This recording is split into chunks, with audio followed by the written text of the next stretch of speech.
विशाल दांत, उनकी भयंकर आकृति को देखकर उनके हाथ में फांसी की रस्सी और मुदगर जैसा अस्त्र, तो घबरा करके पुकारने लगा मदद के लिए। किसको पुकारा? उसी बच्चे में ममता थी, उसी को पुकारा, ओ नारायण, ओ नारायण, ओ नारायण। गनीमत थी, बच्चे का नाम था नारायण। तो नारायण नारायण जो दुर्बल स्वर से पुकारा, श्री हरे नम दूरे क्रीडन का सत्यम पुत्रम नारायणा स्वयं प्लावितेन स्वयंचैराजुहावा कुलेन्द्रिय। गनीमत की बेटे का नाम नारायण था, तो हो नारायण, ओ नारायण, ऐसी आवाज सुनकर नारायण भगवान के पार्षद आ गए दौड़ करके। और अगर बच्चे का नाम पप्पू होता, बच्चे चिल्लाते रह जाते, ओ पप्पू, ओ पप्पू। नहीं छोड़ते यमराज के दूत लोग, पप्पू को भी ले जाते और पप्पा को भी ले जाते। लेकिन गनीमत थी, बच्चे का नाम था नारायण। इस प्रभाव से नारायण भगवान के पार्षद आ गए। श्याम वर्ण के, चार भुजा वाले, शंख चक्र गदा पद्म किरीट मुकुट कुंडल बनमाला पीताम्बर धारण किए हुए भगवत पार्षदों का भी भगवान नारायण के ही समान स्वरूप होता है। केवल तीन चीज पार्षदों के पास नहीं होती, बाएं में छाती पर चरण चिन्ह भेरू जी का, दाहिने छाती पर श्रीवत्स रेखा और बीच की कौस्तुभ मणि। यही तीन वस्तु हैं जो केवल प्रभु के पास होती है। बाकी भगवान अपना सारा स्वरूप अपने पार्षदों को दे देते थे। तो भगवत पार्षद आए, दो तरह के वाक्य कहते हुए, डरो मत, डरो मत, अब हम आ गए, तुम्हारा बाल बाका नहीं होने देंगे। और जमदूतों से ये कहते हुए, छोड़ दो, छोड़ दो, अब इसको तुम लोग नहीं ले जा सकते। यमराज के दूतों ने कहा कि के यूयम प्रतिषेधारो धर्मराज शासन, हम लोग धर्मराज की आज्ञा से इसको देने के लिए आए हैं, ये पापी है। धर्मराज की आज्ञा का उल्लंघन करने कराने वाले आप लोग कौन हो? कहा कि तुम लोग इसको क्यों पकड़ के घसीट रहे हो? कहा कि इसने पाप किया। कहा कि पाप पुण्य की कुछ परिभाषा भी जानते हो? वैसे ही जिसको जी में आया पापी साबित कर दिया, जिसको जी में आया पुण्यात्मा साबित कर दिया। तो भगवत यमराज के दूतों ने कहा, खूब जानते हैं पाप क्या है, पुण्य क्या है। बोले वेद प्रणीतो धर्मो यह धर्म पर गया वेदो नारायण साक्षात स्वयं सुश्रुमा। वेदों ने जिन कामों को करने की आज्ञा दी है, सत्यम वद धर्मम शरम मातृ देवो भव पुत्र देवो भव, ये धर्म है। और इनके खिलाफ जो नहीं करो, चोरी मत करो, हिंसा हत्या मत करो, कठोर मत बोलो, ये निषेध कर्म है, ये पाप है। इसने जिंदगी भर पाप किया है, अपनी पतिव्रता पत्नी और माता पिता को ठुकरा दिया है, वेश्या को अपना करके शराब कबाब हिंसा हत्या इत्यादि पाप में समय बिताया है। इसलिए पापी है, इसको ले जाने के लिए हम लोग आए हैं। नरक में ले जाएंगे और वहां के अस्पताल में इसका इलाज करके ये तो दंडे में शुद्ध होती, वहां दंड के द्वारा ये शुद्ध किया जाएगा। भगवत पार्षदों ने कहा, अभी अभी ये जो ओ नारायण करके पुकार रहा था, तो नारायण नाम उच्चारण करने से कुछ पुण्य होता है कि नहीं, ये नहीं जानते हो? यमराज के दूतों ने कहा कि आप लोग भी हत्या कर रहे हैं। ये नारायण नारायण पुकार तो रहा था, लेकिन क्या आप तो भगवान नारायण को पुकार रहा था? छोड़ ले, ये तो अपने बेटे नारायण को पुकार रहा था। अब दोनों में इसी बात पर बहस हो गई। यमदूत कह रहे हैं कि तो बेटे नारायण को पुकार रहा था, और भगवान के पार्षद कह रहे हैं कि बेटे का नाम नारायण कब से हुआ और हमारे प्रभु का नाम नारायण कब से? प्रभु का नाम तो अनादिकालीन है नारायण। भले प्रभु का नाम अनादिकालीन है नारायण, लेकिन ये नारायण भगवान को नहीं, तो नारायण नाम के अपने बेटे को पुकार रहा था। भगवान के पार्षद बोले कि बेटे के बहाने ही सही, नाम तो हमारे प्रभु का ले रहा था। इसी बात पर बहस हो गई। भगवान के पार्षद जीत गए, यमदूतों को हार कर भागना पड़ा। इधर अजामिल दोनों को देख रहा था और समझ गया कि मैंने माता पिता को ठुकराया, पतिव्रता पत्नी को ठुकराया, मैंने वेश्या ग्रहण किया, मैंने शराब कबाब चोरी हिंसा इत्यादि की, उसका तो परिणाम था भयंकर जमदूत आए थे मुझे लेने के लिए। और नारायण नाम का प्रभाव भी देखा कि बेटे के बहाने लिए गए नारायण नाम ने मुझे नरकों से बचा दिया, जमदूतों से बचा दिया। सोचने लगा भगवान के वो जमदूत तो चले ही गए, भगवान के पार्षद भी चले गए, उसकी आत्मा को ले नहीं गए, तो जीवित रह गया। सोचने लगा ओ बेटे के बहाने लिए गए नारायण नाम ने जब मुझे नरकों से बचा दिया, जमदूतों से बचा दिया, ऐसे नारायण नाम को प्रेम से भजन करूंगा तो मेरा कल्याण क्यों नहीं होगा। अब घर परिवार छोड़कर गंगा के किनारे जाकर के प्रेम से भजन करने लगा। श्रीमन नारायण नारायण नारायण श्रीमन नारायण नारायण नारायण शंख चक्र गदा पद्म विराजे स्वामी, शंख चक्र गदा पद्म विराजे स्वामी, कृत मुकुट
भजन करने लगा। भजन करते करते इतना प्रेम उमड़ा कि भगवान ने अपने पार्षदों को दोबारा भेजा, विमान लेकर जाओ, उसे आदर पूर्वक लिया। विमान आया, इसको चतुर्भुज स्वरूप देकर के और कहा कि अब आप पापी नहीं है, अब आप पार्षद हैं, आइए विमान पर बैठिए और धाम को ले गए।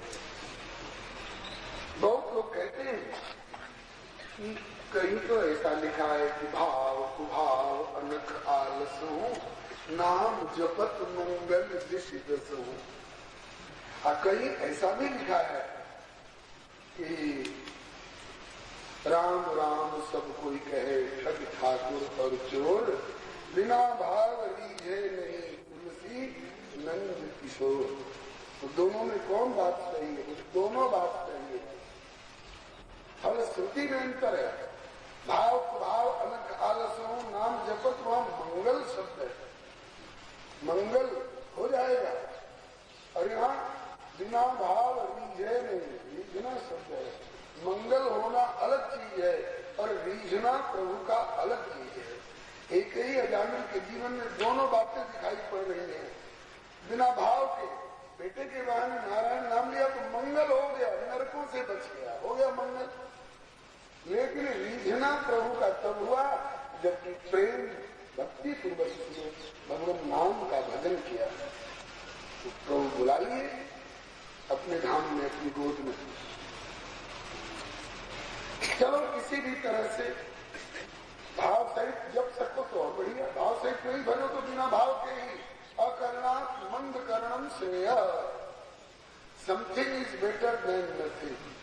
कुछ नहीं करने से, चलो बिना भाव के ही से ही कुछ करना शुरू कर दो तो हर से लगे रहो रे भाई, तो एक दिन बनत बनत बन जाएगी। उधर जमराज के दूत लोग जब जमराज के यहाँ पहुंचे तो जाकर के कहने लग गए, क्यों सरकार, संसार में कितने शासक लोग हैं, कति संति शास्त्रो जीव लोकस्य हो, त्रैविध्यम कुरुताम कर्म फलाभिव्यक्ति हेतुः। कितने तरह के शासक हैं दुनिया में, कितने मालिक लोग हैं, जीवों के कर्म के अनुसार फल देने वाले कितने मालिक हैं। यमराज जी ने पूछा कि क्यों ऐसा सवाल आज मुझसे क्यों कर रहे हो? तो कहा कि इसलिए कि पापी अजामिल को लेने के लिए हम लोग आपकी आज्ञा से गए थे, धोखे थे उसने बेटे के बहाने ओ नारायण 2-4 बार कर दिया, तो नारायण के पार्षदों ने आकर के हमसे झगड़ा किया और उसको छुड़ा लिया हमसे। तो वहां से तो बेचारे डांट खा के और मार खा के आए ही थे। यहाँ यमराज जी ने और डांटा, अरे मूर्खो, जब वो नारायण नारायण नाम ले रहा था तो तुम लोग गए क्यों उसके पास? कहा कि वो जो नारायण नाम की ऐसी महिमा है कि बेटे के बहाने लिया जाए तो भी वो निष्पाप कर देगा, नरकों से बचा देगा। बोले इससे भी अधिक महिमा है। बिजली का खुला तार जानबूझ करके छुएंगे तब करंट मारेगा, और कहीं अनजान में छू जाए तो छोड़ देगा। बैर से तमाचा मारेंगे तब ये करंट मारेगा, और प्रेम से स्तुति करके और उनको सहलाएंगे तो क्या छोड़ देगा। आज जानबूझकर छुई जाए, चाहे अनजान में छू जाए तो जलाने का काम करेगी। जब आग में इतनी शक्ति होती है और बिजली में इतनी शक्ति होती है, तो क्या प्रभु के नाम में इतनी भी शक्ति नहीं? हर की अपनी वस्तु शक्ति होती है। भगवान नाम जानबूझ कर लिया जाए, अनजान में लिया जाए, सांकेत्यम पार्यास्यम वा स्तोभम हेवन में होगा वैकुंठ नाम ग्रहण शेषागर। यमराज के दूतों ने कहा कि अगर ऐसी बात है, राम नाम की, कृष्ण नाम की, नारायण नाम की, गोविंद नाम की, दामोदर नाम की इतनी महिमा है, तो अब अपने नरक में ताला बंद करो, कोई नरक में नहीं आएगा। बोले क्यों? ताकि सब अपने अपने बेटे का नाम राम अवतार, कृष्ण गोपाल, गोविंद शरण और नारायण दास यही सब रखेंगे और उच्चारण करते रहेंगे, कोई आपके नरक में नहीं आएगा। यमराज बोले कि नहीं, प्रभु का नाम भी मौजूद रहेगा, और ऐसे ऐसे अभागे भी होंगे कि राम नाम से, नारायण नाम से उनको चिढ़ होगी, एलर्जी होगी। ये नाम सुन लेंगे तो लगेगा कि उनके कलेजे में मरोड़ उठने लग जाए। कहेंगे कि गौ से गणेश मत पढ़ाओ, नहीं तो इसमें सांप्रदायिकता टपकती है। गौ से गधा पढ़ाओगे तब तो हम सिलेबस में इसको आने देंगे। ऐसे अभागे लोग भी होंगे, वही लोग हमारे नरक को आबाद करेंगे। भगवद नाम धेयम चेतन स्मृति तच्चरणारविंदम कृष्णाय नो नमति अक्षिर एकदापि तानानयध्वमसतो कृत विष्णु कृत्याम। जिनने जीवन में कभी प्रभु का नाम नहीं उच्चारण किया हो, जिनने जीवन में कभी एक बार भी प्रभु के नाम पर मत्था नहीं टेका हो, जिनने कभी जीवन में एक बार भी प्रभु का स्मरण नहीं किया हो मन से, ऐसे पापियों को लाया करो मेरे नरक में। ये भागवत धर्म है जिसमें भगवान नाम की महिमा, भक्ति की महिमा है।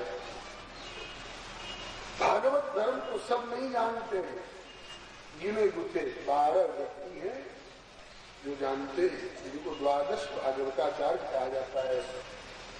अगर 13वां 14वां कोई जान सका होगा तो इन्हीं 12 में से किसी की कृपा हुई होगी तब जान सका होगा। वो 12 कौन है? स्वयंभुर, नारद, शंभु, कुमार, कपिलो, मनु, प्रहलादो, जनको, विष्णु, बलिर्व्यासकीर्वयम् द्वादशैते विज्ञानमो धर्मं भागवतं बटा गुह्यं विशुद्धं गुरुबोधं यं ज्ञात्वा अमृतमश्नुते।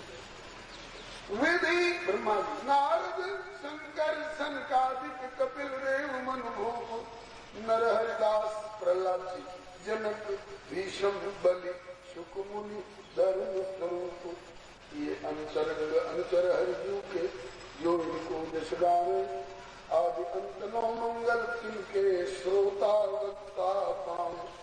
अजानील प्रसंग निर्णय ये परम धर्म के जान, इनकी कृपा और पुन समझे द्वादश भक्त प्रधान। एक बार कबीर जी रो रहे थे, उसी समय उनके पुत्र कमाल हंसने लगे। कबीर ने कहा कि बेटा मैं रो रहा हूँ, मेरे आंसू पूछता, सहानुभूति दिखाता, सो नहीं करके तो हंस कैसे रहा है। कमाल जी ने कहा पिताजी आप पहले बताइए रो क्यों रहे हैं। तो बोले कि चलती चक्की देख के दिया कबीरा रोए, दो पाचन के बीच में साबित बचाने को। चक्की चल रही है, उसमें जो पड़ा वो पिस गया, यही देख के मुझे रोना आया। तू कैसे हंसा बेटा? कबीर से कमाल बोले मैं भी उसी चक्की को देख रहा हूँ। काइट में हंसने और प्रसन्न होने वाली कौन बात तुमको दिखाई पड़ गई? बोले कि चलती चक्की देख के हंसा कमाल ठठाए, कील सहारे जो रहे तो कैसे पिस जाए। उसी चक्की में पड़ा हुआ वो अनाज तो पिस जाता है, जो बीच वाली खूंटी कील को छोड़कर छिटक जाता है तो पिस देती है चक्की, और जो कील को पकड़ के रहता है तो कील के इर्द गिर्द का 4-6 अंगुल का अनाज बचा रहता है। दोनों बाप बेटे बात करके दुनिया से चले गए।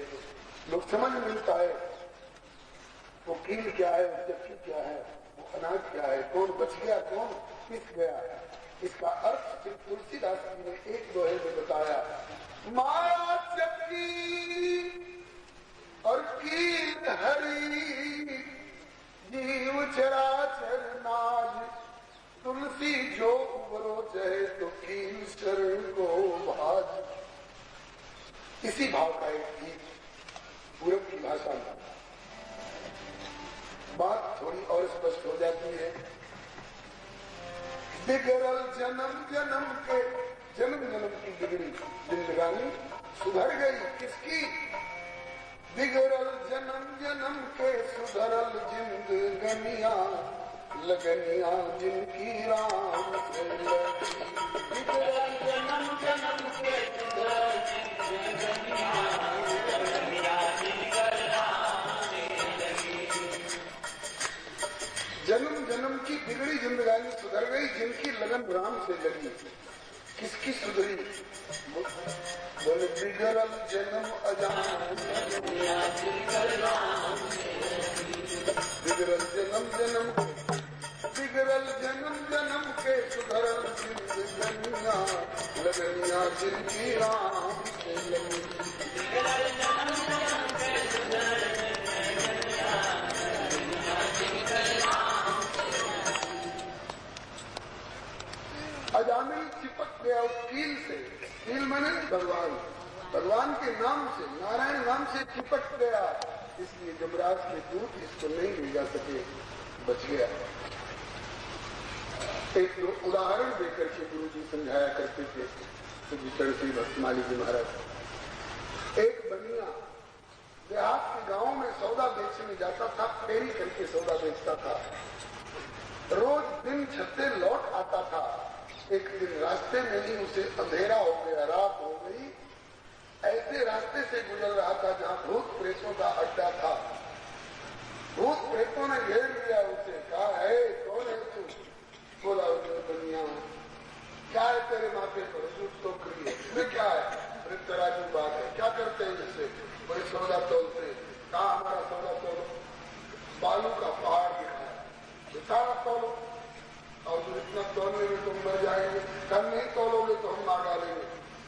अब उसने तराजू लगाया तोड़ने के लिए। गनीमत है, हमारे पूर्वजों ने प्रथा दी है, तराजू में तौल की गिनती होती है ना, तो और गिनती जो हुई हो, शुरू का तराजू जो उठाते हैं तो क्या गिनते हैं?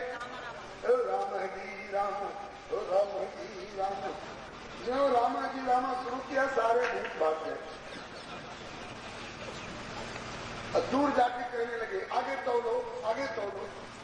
अब बेचारा आगे तोलने लगा, होती नहीं थी, तो भागे हुए भूत फिर आ गए। अक्रम बुद्धि बानिया बहुत चालाक, समझ गया रामा जी बोलने से भूत भागते हैं, रामा जी छोड़कर और इधर उधर की बात बोलने से बड़े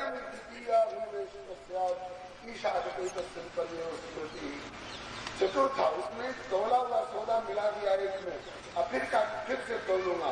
अब एक तराजू लगाया और उसी पर दृष्टि रख करके रात भर राम जी राम, राम जी राम, राम जी राम करता रह गया। कोई भूत पास में नहीं आया।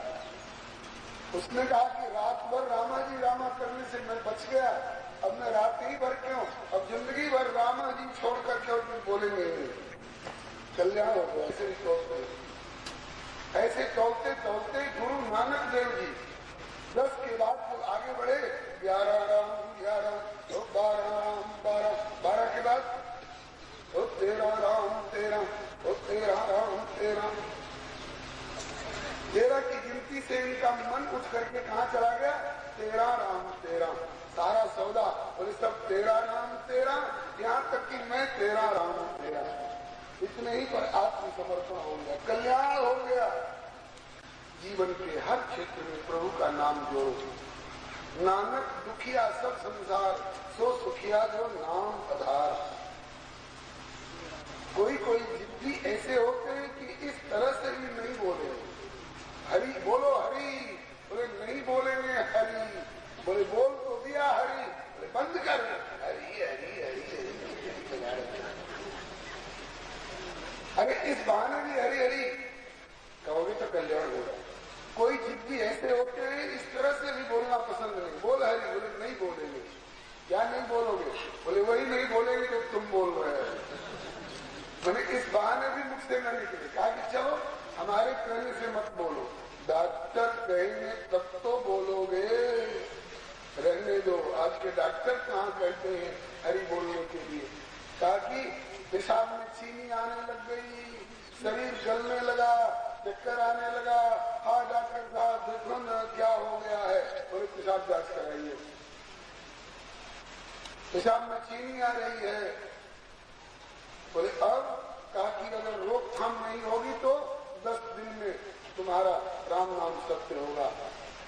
अरे डॉक्टर साहब तो फिर कैसे बचेंगे? अभी तो बच्ची का ब्याह करना है, छोरा को पढ़ाना है, अभी पोता नहीं देखा, अभी देवता नहीं देखा।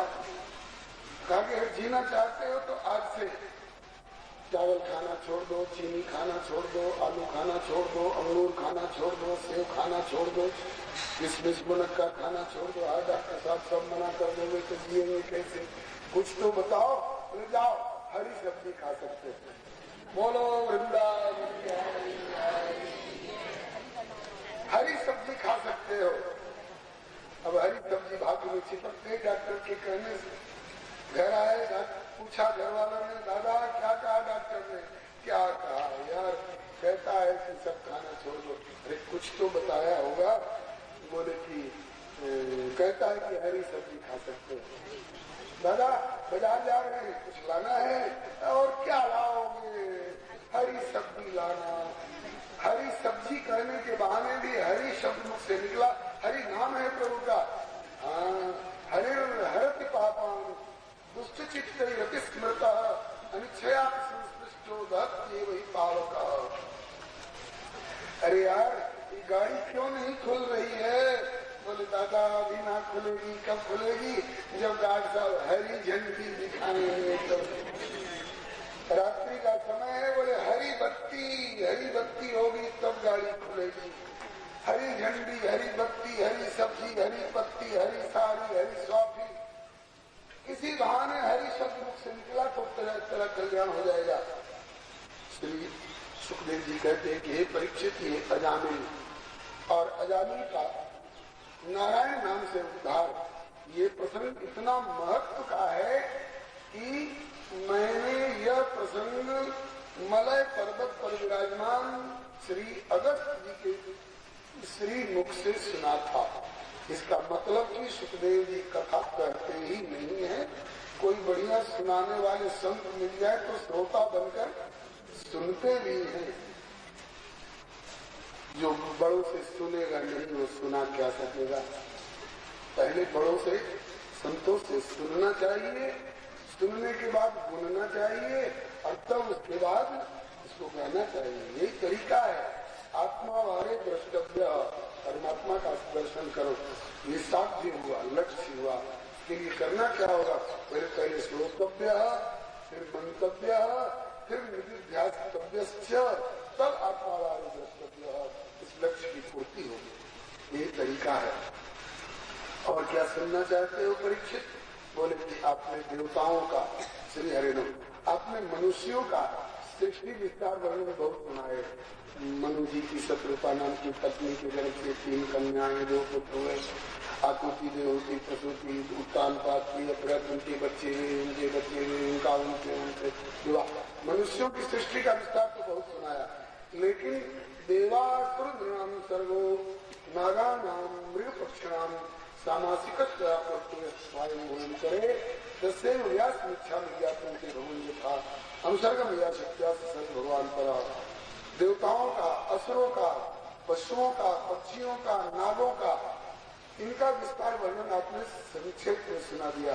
मैं उसको विस्तार पूर्वक सुनना चाहता हूँ। तो अच्छा तो सुनो।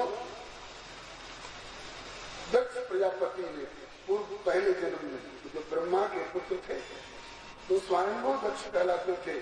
16 कन्याएं उत्पन्न की, उनसे क्या विस्तार हुआ सुन चुके हो।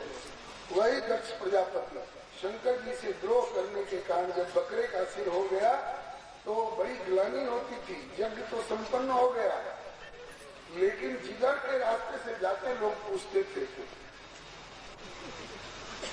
मैंने इनका बकरे जैसा मुंह क्यों? तो जानने वाले लोग बताते थे कि पहले तो सुंदर देवता के समान न था, लेकिन शंकर जी से द्वेष किया, इसीलिए ये स्थिति हो गई। अब जिस गली से जाते उधर ये चर्चा होती, इससे बड़ी ग्लानि होती थी दक्ष प्रजापति को। तो ब्रह्मा जी से बोले कि पिताजी अब मैं शिव द्रोही तो रहा नहीं, शिव भक्त हो चुका हूँ, फिर भी जिधर से जाता हूँ उधर से लोग यही मेरे मुंह की ओर दिखा करके कहते हैं ऐसा मुंह क्यों? और व्याख्या करने वाले बताते हैं कि शिव जी के द्रोही रहे। बड़ी ग्लानि होती है, क्या करना चाहिए? ब्रह्मा जी बोले तो इस शरीर को त्याग दो। बोले आपने तो कहा था कि तुम प्रजापति नायक हो, तुम्हारे द्वारा सृष्टि का विस्तार होगा, अभी तो विस्तार कोई खास हुआ नहीं और पीछे ही में मेरा एक पद छीन रहा है। कभी शरीर देना तो मेरे हाथ की बात है, मैं दोबारा शरीर दे दूंगा, फिर तुम्हारा नाम दक्ष होगा, फिर तुमको प्रजापति की पदवी प्राप्त होगी, फिर तुम्हारे द्वारा सृष्टि का विस्तार होगा। बस केवल वो श्लोक है ना, वासानुजीर्णानि यथा विहाय नवानि गृह्णाति नरोत्तराणि तथा शरीराणि विहाय जीर्णानि सञ्जात नवानि नहीं। जैसे एक कपड़ा, पुराने कपड़े को छोड़कर लोग नया कपड़ा पहन लेते हैं, इसी तरह से इस शरीर को कपड़ा समझ लो, इसका परित्याग कर दो, मैं दूसरा शरीर दे दूंगा। तो ब्रह्मा जी के कहने से दक्ष ने वो पहले वाला शरीर छोड़ दिया और दोबारा, कल आपने सुना था प्राचीन बरही राजा के पुत्र प्रचेताओं की पत्नी मारिशा के गर्भ से उन्होंने पुनर्जन्म लिया। पहले जब तक ब्रह्मा के पुत्र थे तब तक स्वयंभू दक्ष कहलाते थे, और अब प्रचेताओं के पुत्र हुए, इसलिए अब प्राचीन दक्ष कहला करके प्रकट हुए। पुनः तपस्या करके इन्होंने प्रजापति की पदवी प्राप्त की और प्रजापति पंचजन की बेटी असिकनी के साथ इनका विवाह हुआ, जिनसे प्रथम प्रयास में दक्ष प्रजापति ने 10,000 पुत्र उत्पन्न किए। इन 10,000 पुत्रों का नाम हुआ हर्यश्व। इनको दक्ष ने आज्ञा की बेटाओ तुम लोग जाओ तपस्या करके दिव्य शक्ति प्राप्त करो, जिससे सुयोग्य प्रजा का विस्तार कर सको। वे बेचारे प्राचेत दक्ष के पुत्र हर्यश्व लोग 10,000 पुत्र तपस्या करने जा रहे थे। रास्ते में नारद बाबा मिल गए, पूछा कहाँ जा रहे हो? तपस्या करने। तपस्या पुत्र प्राप्ति के लिए की जाती है, तपस्या करो तो भगवत प्राप्ति के लिए। बिछुड़ने वाले नश्वर पदार्थ के लिए क्या तपस्या करोगे? उस बिल को जानते हो जिसमें प्रवेश करने के बाद फिर लौटना संभव नहीं होता। उस राष्ट्र को जानते हो जिस समग्र राष्ट्र का एक ही स्वामी है। उस नदी को जानते हो जिसकी धारा दोनों तरफ चलती है। उस पुंसचली स्त्री को जानते हो जो जब तक जानी नहीं जा परेशान करती है, पहचान नहीं गई तो पल्ला छोड़ के भाग जाती है। उस चक्र को जानते हो, जिसकी धार छुरे के समान तेज, वज्र के समान कठोर है, जिसका अतिक्रमण करना सबके वश की बात नहीं है। उस हंस को जानते हो जो दूध को और पानी को अलग अलग करके दे देता है। अगर नहीं जानते हो तो केवल तपस्या करके संतान प्राप्त करने में क्या हाथ लगेगा तुमको। ये दृष्टिकोण पर पहली बिनाई और इसका उत्तर बता करके वह बिल जिसमें प्रवेश करने के बाद फिर निकलना नहीं होता, भगवान का धाम है। यदि गत्वा निवर्तन तो तब धाम पर मन, वो राष्ट्र संसार है, इसका एकमात्र स्वामी परमात्मा है। पुंसचली स्त्री माया है, उसको जब तक नहीं जानो तब तक बहुत सताती है, और उसको जान लो तो पल्ला छोड़ के भाग जाती है। दोनों तरफ जिसकी धारा चलती है वो नदी भव नदी है, जन्म के बाद मरण की ओर और मरण के बाद फिर जन्म की ओर। वो चक्र के समान, वो छुरे के धार के समान तेज और वज्र के समान कठोर चक्र क्या है? काल चक्र है। इसका अतिक्रमण सब नहीं कर सकते हैं। वो हंस जो दूध और पानी को अलग अलग करके देता है, शास्त्र है। भले शब्द जीत जाए, गण दोष भेद मिल जाए, तो सबका मत यही है कि तुम भगवान का भजन करके भवबंधन से छूटने के लिए प्रयास करो। क्या संतान की प्राप्ति के लिए तुम लोग तब करोगे? ऐसी पट्टी पढ़ाई कि 10,000 पुत्र एक साथ विरक्त हो गए, घर लौटे ही नहीं, बाबा जी हो गए, सन्यासी हो गए। दक्ष प्रजापति को मालूम हुआ तो बड़े दुखी हुए और फिर दूसरे प्रयास में 1,000 पुत्र उत्पन्न किए, जिनके नाम हुए शबलाश्व।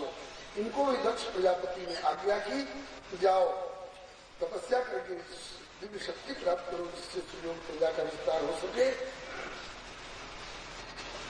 ये भी जा रहे थे, नारद जी इनको भी रास्ते ही में मिल गए और वही पट्टी पढ़ाई।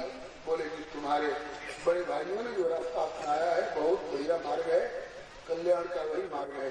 ये भी बेचारे 1,000 पुत्र सबलाश, ये भी विरक्त हो गए, घर लौटे ही नहीं। इस कथा को गोस्वामी जी ने एक चौपाई, एक अर्धाली में दक्ष सुतनि उपदेश जाओ,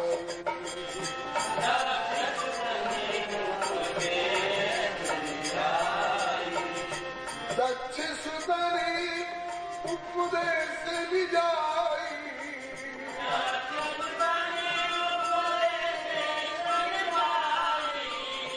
दिन फिर भवन देखा आई।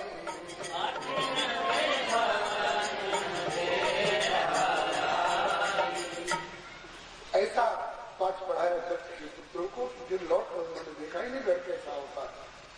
11,000 पुत्रों को विरक्त बना दिया नारद जी ने। इसके बाद दक्ष नाराज हुए, नारद जी को शाप दिए। लगता है कि ये नारद मेरे बच्चों के रास्ते में बैठा रहता है बहकाने के लिए। देश साधु का बना रखा है, काम असाधु का करता है। अभी मेरे बच्चों का देव ऋण, ऋषि ऋण, पितृ ऋण कुछ भी ऋण नहीं उतरा था और उनको भिक्षोर मार्ग प्रदर्शिता, ये सन्यासियों का मार्ग दिखा दिया। अब मैं साफ देता हूँ, नारद एक जगह टिक के नहीं बैठ सकता है ज्यादा देर तक। एक जगह ज्यादा देर तक टिक के बैठ जाए तो उसका मत्था फट जाएगा। नारद बाबा ने सुना तो कहा कि तो और अच्छा हुआ, जितना घूमेंगे उतने ही लोगों का कल्याण करेंगे। बहता पानी निर्मला, बंधा गंगा हो, साधु जन रमते भले दाग न लागे को। अंत में तीसरे प्रयास में दक्ष प्रजापति ने 60 कन्याएं उत्पन्न की। उन 60 कन्याओं का विवाह दक्ष प्रजापति ने। बहुत लोग कहते हैं कि हमने सुना है कि दक्ष प्रजापति को 16 कन्याएं थी, कोई कहते हैं हमने सुना है कि दक्ष प्रजापति को 60 कन्याएं थी। कौन बात सत्य है? दोनों बात सत्य है। जब वे ब्रह्मा के पुत्र स्वयंभू दक्ष थे तब 16 कन्याएं थी, और जब प्रचेताओं के पुत्र प्राचेत दक्ष बने दूसरे जन्म में, तो इस जन्म में 60 कन्याएं हुई।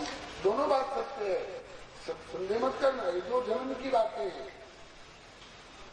60 कन्याओं का विवाह किया श्री दक्ष प्रजापति ने। उनमें से जैसे पिछले जन्म में 16 कन्याओं में से 13 कन्याएं धर्म को ब्याही थी, उसी तरह से इस जन्म की 60 कन्याओं में से भी 10 कन्याएं पहले धर्म को ब्याही। धर्म की पहले की 13 पत्नियों को आप सुन चुके हैं, और अब इस जन्म में दत्त प्रजापति ने जो अपनी दत्त कन्याएं जो धर्म को ब्याही, उनके नाम है भानु, लंबा, ककुब्यामी, विश्वासाध्या, मरुत्वती, वसु, मुहूर्ता, संकल्पा इत्यादि। ये धर्म की 10 पत्नियों से जो संतानें उत्पन्न हुई उनका नाम दिया गया है। परीक्षित जी की जिज्ञासा पर श्री सुखदेव जी वर्णन कर रहे हैं। भानु के पुत्र हुए देव ऋषभ, उनके इंद्र से, लंबा के विद्योत, उनके मेघ, ककुट के संकट, उनके कीकट, कीकट के पुत्र दुर्गों के अभिमानी देवता हुए, जामी के पुत्र स्वर्ग, उनके नंदी, विश्वास से विश्वदेव, साध्या से साध्यगण, मरुत्वती से मरुत्वान और जयंत इत्यादि उत्पन्न हुए। मुहूर्ता से मुहूर्त के अभिमानी देवता, संकल्पा से संकल्प, वसु के 8 पुत्र हुए, द्रोण, प्राण, ध्रुव, अर्क, अग्नि, दोष, वसु और विभा वसु। इनमें द्रोण नाम की वसु की पत्नी का नाम है धरा देवी। तो धरा और द्रोण दोनों पति पत्नी ने तपस्या की। ब्रह्मा जी ने वरदान दिया भगवान की बाल लीला का सुख देखने का। यही आगे चल करके नंद और यशोदा के रूप में प्रकट हुए।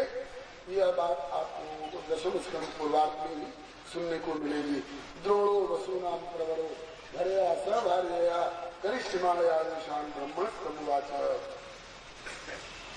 इस प्रकार से धर्म की 10 पत्नियों के जो पुत्र उत्पन्न हुए उनका वर्णन किया। फिर आगे कहते हैं कि 27 कन्याएं चंद्रमा को ब्याही, अश्विनी, धरणी, कृतिका, रोहिणी इत्यादि। ये चंद्रमा की 27 पत्नियां हैं। चंद्रमा का एकांगी प्रेम हो गया केवल रोहिणी नाम की पत्नी के प्रति। शेष 26 पत्नियों ने जाकर अपने पिता दक्ष से शिकायत कर दी, अपने बेकार उनके गले मर दिया। हमको उनका तो एकांगी प्रेम केवल रोहिणी के प्रति है। इस बात से नाराज होकर दक्ष प्रजापति ने चंद्रमा को शाप दे दिया। इसी उम्र में उसको यक्ष्मा का रोग ग्रस लेगा, जिसको आजकल टीबी थाइसिस बोलते हैं। चंद्रमा यक्ष्मा रोग से पीड़ित हुए। इनके शरीर की कला क्षीण होने लग गई। अत्यंत क्षीणतम कला जब रह गई तब इन्होंने शंकर जी का आश्रय लिया। शंकर जी ने चंद्रमा को अपने मस्तक पर धारण कर लिया। अत्यंत क्षीणतम कला, जिसको द्वितीया का चांद कहते हैं। द्वितीया के चंद्रमा को सभी लोग वंदना करते हैं, प्रणाम करते हैं। हिंदू भी, मुसलमान भी। मुसलमान लोगों का जो भी भाव हो, लेकिन हिंदू भाइयों का भाव यह है कि द्वितीया के चंद्रमा शंकर जी के ललाट पर विराजते हैं। आज हम चंद्रमा का दर्शन करेंगे तो चंद्रमा की पृष्ठभूमि में शंकर भगवान के दर्शन का फल होगा। इसलिए द्वितीया के चंद्रमा को सब लोग वंदना करते हैं। अब आगे वर्णन करते हैं कि दक्ष प्रजापति ने अपनी 4 कन्याएं तार्क्ष्यमानधारी कश्यप जी को दी। उनके नाम है श्री हरे नमः, कद्रु, विनता, पतंगी और यामिनी। कद्रु से नाग उत्पन्न हुए, विनता से अरुण और गरुड़ नाम के 2 पुत्र उत्पन्न हुए। गरुड़ जी तो भगवान की सेवा में रहते हैं ब्रह्मचर्य पर, लेकिन इनके बड़े भाई अरुण के 2 पुत्र हुए, संपाति और जटायु। दोनों ने रामावतार में भगवान की लीला में सहयोग किया है। जटायु जी ने सीता जी की रक्षा के लिए अपने पंख कटाकर प्राणों का उत्तर किया और संपाति ने समुद्र के किनारे बानर भालुओं को अशोक वाटिका में बैठी हुई सीता जी का पता बताया।